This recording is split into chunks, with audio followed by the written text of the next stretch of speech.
Hello friends, good morning. இன்றைக்கி நம்ம என்ன பார்க்க போகிறோம் அப்படின்னா, கொளுத்துற வெயிலுக்கு இதமான கம்பங்கூழ் தான் எப்படி செய்கிறதுன்னு பார்க்க போகிறோம். ஃபஸ்ட்டு ஒரு டம்ளர் 1.5 டம்ளர்ஸ் வந்துட்டு கம்பு எடுத்துகிட்டு ஒரு குக்கரில் போட்டுட்டு நல்லா க்ளீன் பண்ணிக்கோங்க. அதில் கல், மண், தூசி ஏதாவது இருந்துச்சுன்னா அதை நல்லா வாஷ் பண்ணி கிளியர் பண்ணி எடுத்துக்கோங்க. அதை நல்லா தண்ணி ஒரு 2-3 தண்ணி போட்டு நல்லா கழுவி எடுத்துருங்க. ஸோ சுத்தமான கம்பு யாருக்காவது வேணும் அப்படின்னா எனக்கு டிஎம் பண்ணுங்கள். வாட்ஸ்அப் நம்பர் ஷேர் பண்ணியிருக்கேன். வேணும்னு கேட்டிங்கன்னா நம்ம உங்களுக்கு அனுப்பலாம். ஸோ ஃபஸ்ட்டு என்ன பண்ணுறோம் அப்படின்னா, கம்பு எடுத்துகிட்டு லைட்டாக கிரைண்ட் பண்ணிக்கோங்க. பல்ஸ் மோட்லேயே கொடுத்துட்டு சும்மா ஒரு 1-2 கிரைண்ட் ஆகிற மாதிரி பண்ணிங்கன்னா போதும். அதை நம்ம ஒரு ப்ரெஷர் குக்கரில் போட்டுட்டு 1:3 ஒரு டம்ளர் கம்பு வைக்கிறீங்க அப்படின்னா 3 டம்ளர் வாட்டர் ஊற்றி நல்லா ப்ரெஷர் குக் பண்ணி எடுத்துருங்க. ஸோ எடுத்தீங்க அப்படின்னா இந்த மாதிரி கன்சிஸ்டன்சியில் இருக்கும். இதை திருப்பி ஸ்டவ்வில் வச்சு ஒரு 5 மினிட்ஸ் மட்டும் நீங்கள் ஹை ஃப்ளேமில் வச்சு கிளறினீங்க அப்படின்னா கம்பு சாதம் மாதிரி ரெடி ஆகிடும். ஸோ நம்ம ஒயிட் ரைஸ்லாம் வைக்கிறோம் இல்லையா, சேம் அதே ப்ரொசீஜரில் நம்மளுக்கு கம்பு சாதம் ரெடி ஆயிரும். அப்படியே கம்பு சாதமாக யூஸ் பண்ணுறீங்க அப்படின்னா நீங்கள் இப்படியே சாப்பிட்லாம். இப்போ நம்ம கூல் பண்ணுறதுக்காக இதை வந்துட்டு நம்ம ஃபெர்மெண்ட் பண்ண போகிறோம்.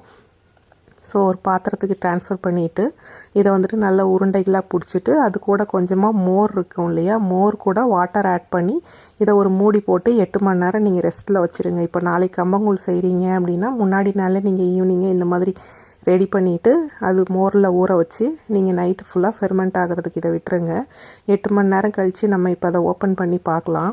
ஸோ நல்லா புளிச்சு அது எல்லாமே ஃபெர்மெண்ட் ஆகி வந்திருக்கும். ஸோ இதுதான் வந்துட்டு கரெக்டான கன்சிஸ்டன்சி. ஸோ இந்த மாதிரி ஸ்டேஜில் நீங்கள் நல்லா கையை வச்சு நல்லா கிளறி கொடுங்க.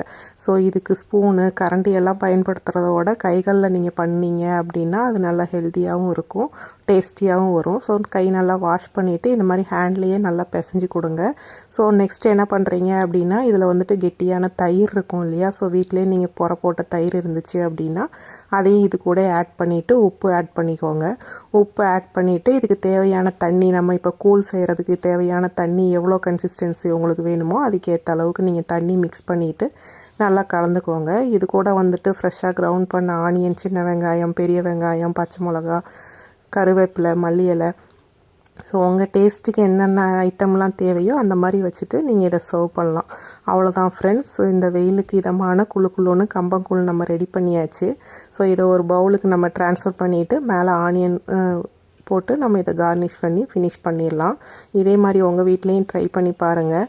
நல்லா இருந்துச்சு அப்படின்னா கமெண்ட் பண்ணுங்கள், நம்ம சேனலை ஃபாலோ பண்ணுங்கள்.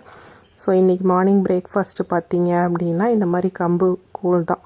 ஸோ சம்மரில் எல்லாருமே இதே மாதிரி ட்ரை பண்ணி பாருங்கள் ஃப்ரெண்ட்ஸ். தேங்க்யூ ஃபார் வாட்சிங். Bye, take care.